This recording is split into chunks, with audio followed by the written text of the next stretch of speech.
The Cold War was a time of mechanical tomfoolery, where scientists were having a ball taking the newfound technology of the nuclear sciences and seeing what ways different types of nuclear techs could be smashed together. During the Cold War, this led to some wacky and moribund ideas coming to fruition, at least partially, where in retrospect they would seem quite insane today.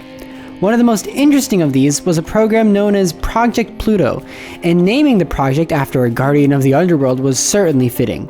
Pluto was a program to build a nuclear ramjet and then apply it to the most nefarious of possible nuclear deterrents. Ramjets are in a lot of high-speed aircraft today and are basically super simplified jet engines.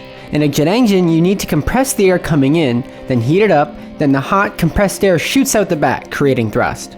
In a ramjet, you skip all the compressing fans because you're flying so fast, think 1,000 miles an hour fast, that the speed of the air and the shape of the inlet compresses the air for you. But a nuclear ramjet is even more special. Instead of using lame jet fuel to heat up the air, you use the piping hot uranium fuel rods of a nuclear reactor, in effect using the air as the coolant. This has one big advantage and one disadvantage. The benefit is that nuclear reactors last forever. Nuclear submarines can go without refueling for 20 years, and a cruise missile with a nuclear ramjet could keep flying for weeks or even months depending on the fuel load.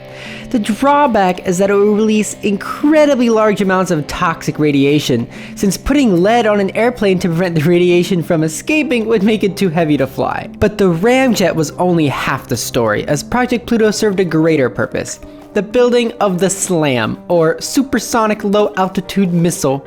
The SLAM was a cruise missile which would act to replace the bombers of America's Strategic Air Command. It would be equipped with a nuclear ramjet, 16 thermonuclear bombs, and 4 rocket boosters, like those on the space shuttle, for takeoff.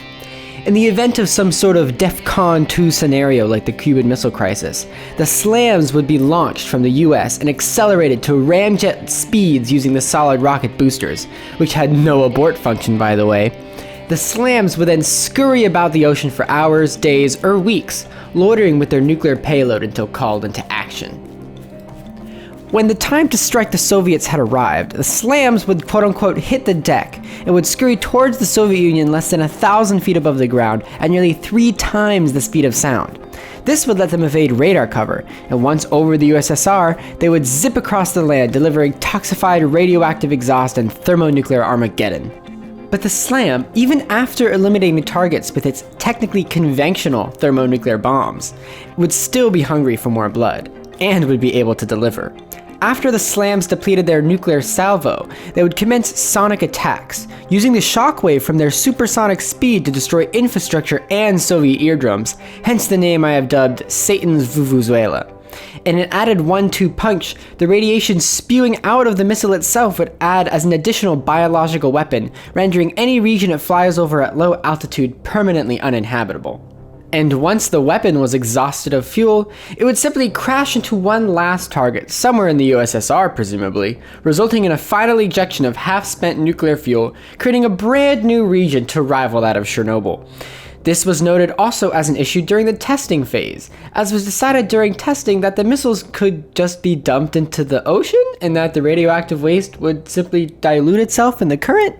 Although this wasn't too far-fetched of a hypothesis, since we had pretty much declared holy war against the South Pacific at this point anyways. The designers of the SLAM nicknamed it the Flying Crowbar because of the design's ultimate simplicity. A nuclear ramjet is a fairly simple design, simply replacing a standard turbojet with some hot rods, and the technology for cruise missiles and nuclear ordnance was all but too well understood in the late 1950s. Overall, this was a device that was perhaps too nefarious for its time. While scientists wanted meaner weapons, this was one of the few that was just too much for them to stomach.